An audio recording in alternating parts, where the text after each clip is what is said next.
Un chien arrive à l'hôpital pour dire au revoir à sa maîtresse. Regarde le médecin et vois la vérité.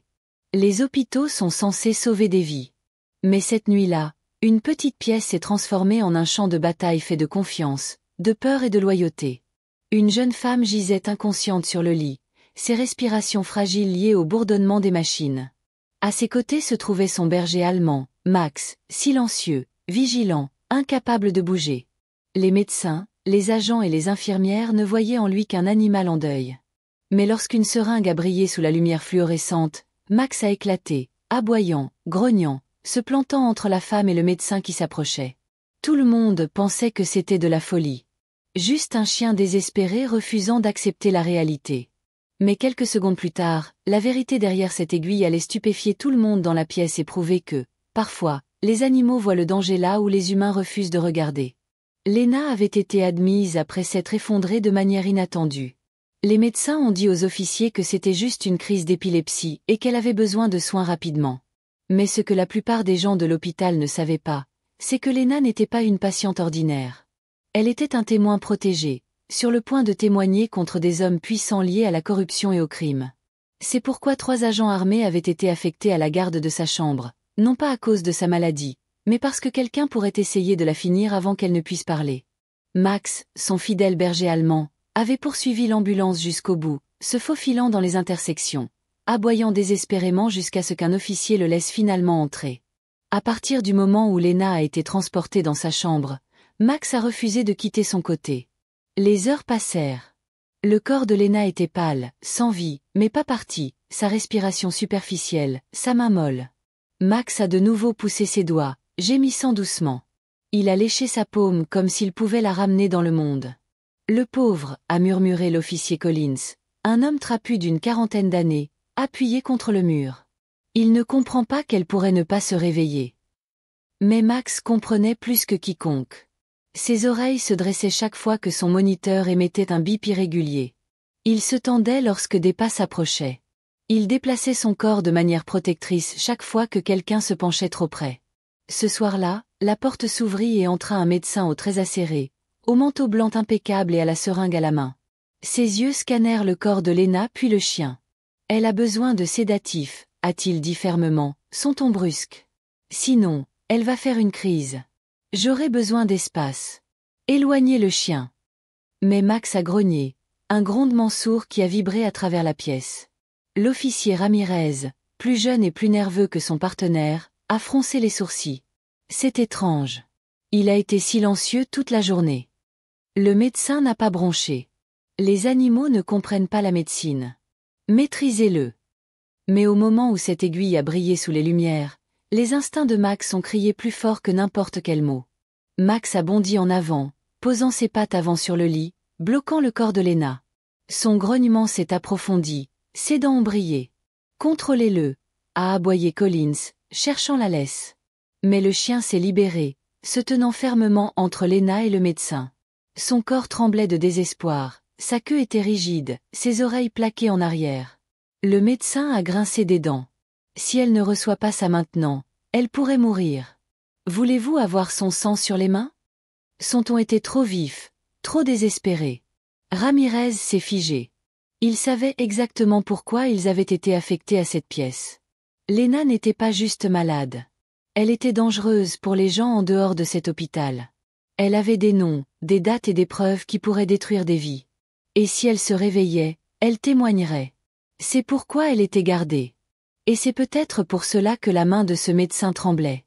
Lena a remué légèrement, ses lèvres bougeant dans un murmure brisé. « Arrêtez !» Collins a halté. Elle a parlé. Le médecin a répliqué. Un réflexe. Ne perdez pas de temps. Donnez-moi de la place.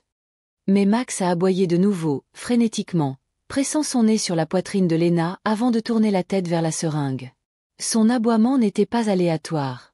Il était ciblé. Les instincts de Ramirez ont crié. « Docteur, laissez-moi voir cette fiole. » Les yeux de l'homme ont vacillé. La peur a transpercé son masque de calme. Il n'y a pas le temps. Max a bondi, manquant de peu de faire tomber la seringue de sa main. Ramirez a saisi le poignet, le tordant à la verticale. L'étiquette leur a renvoyé un reflet. Chlorure de potassium. La voix de Ramirez est tombée comme de l'acier.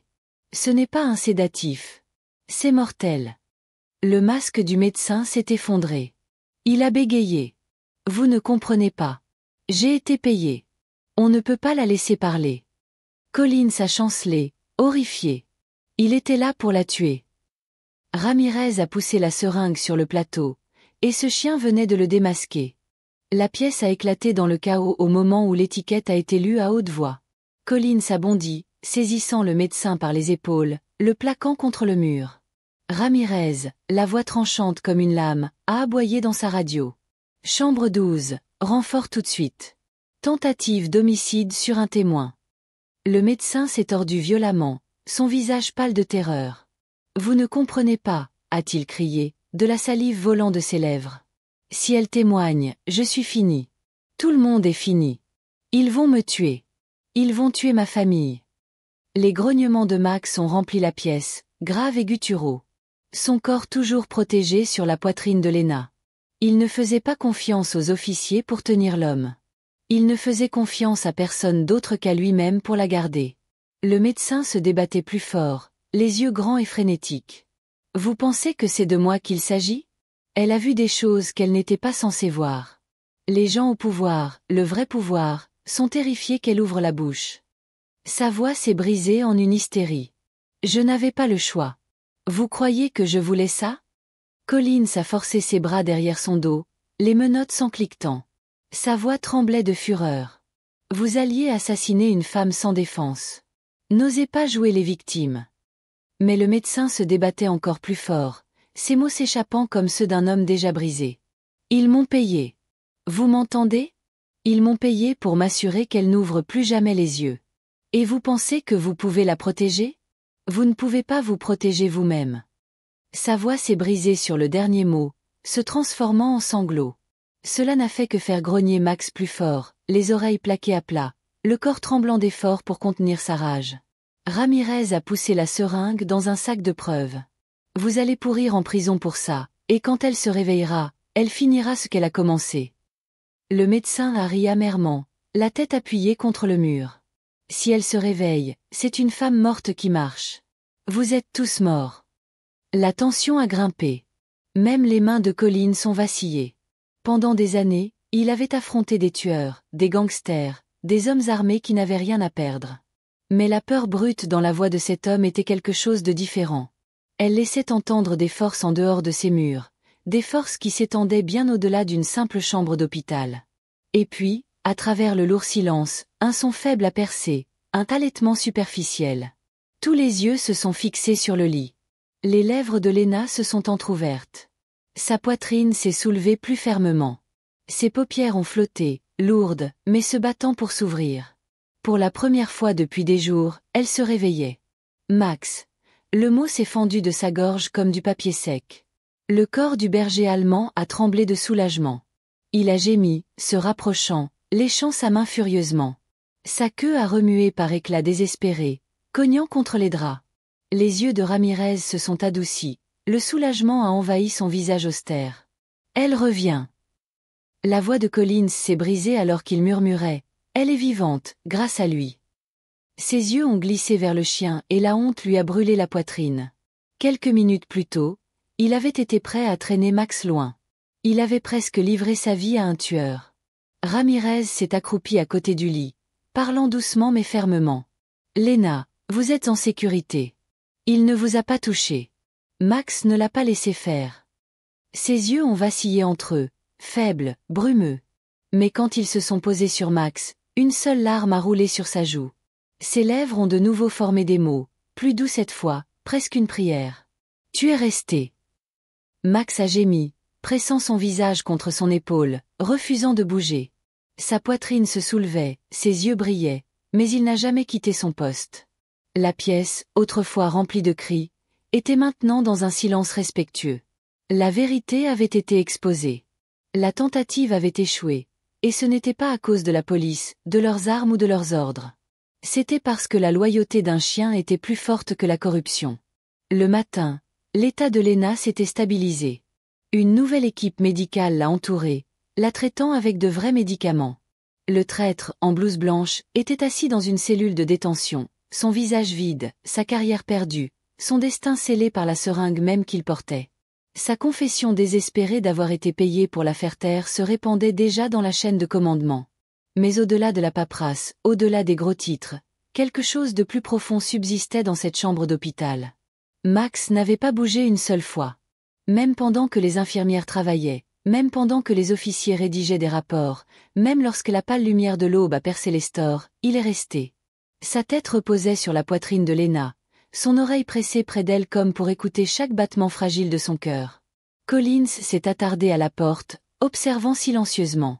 Il n'était pas le genre d'homme à admettre ses erreurs, mais il le ressentait maintenant, lourd et indéniable. Ce chien, a-t-il marmonné presque pour lui-même, a vu la vérité avant nous tous. Ramirez, épuisé mais fier, a doucement gratté l'oreille de Max. Il ne l'a pas juste sauvé. Il a sauvé la justice. Sans elle, toute l'affaire se serait effondrée. Quand Lena s'est réveillée plus pleinement, sa voix était encore faible, mais son esprit était clair. La première chose qu'elle a vue, c'était Max, ses yeux fixés sur les siens, tout son être attendant sa reconnaissance. Ses lèvres se sont légèrement courbées. « Tu es resté. » Les officiers se sont détournés, lui donnant de l'intimité, mais ils ont emporté ce moment avec eux. C'était plus puissant que n'importe quel témoignage, plus honnête que n'importe quel serment. Max ne connaissait rien au procès, aux preuves ou à la corruption. Il ne se souciait pas des systèmes ou des lois. Tout ce qu'il savait, c'était l'amour. Et cet amour s'était tenu entre la vie et la mort, entre le silence et la vérité. Plus tard, les journalistes appelleraient Lena courageuse. Les procureurs l'appelleraient vitale. Mais dans cette pièce tranquille, avec les machines qui bourdonnaient et son fidèle chien recroquevillé à ses côtés, elle a murmuré la vérité que seul lui méritait d'entendre. « Tu es mon héros. » Et il l'était. Parce que lorsque la peur, l'argent et la trahison se sont abattus, ce n'est pas le système qui l'a sauvé. C'était un chien qui a refusé de lâcher prise. Si vous avez apprécié cette histoire, n'oubliez pas de laisser un j'aime et de vous abonner pour d'autres histoires émouvantes, dramatiques et inattendues. Et dites-nous dans les commentaires de quel coin du monde vous nous regardez. Nous adorons vous lire. À la prochaine fois, restez bienveillants, curieux et continuez à regarder.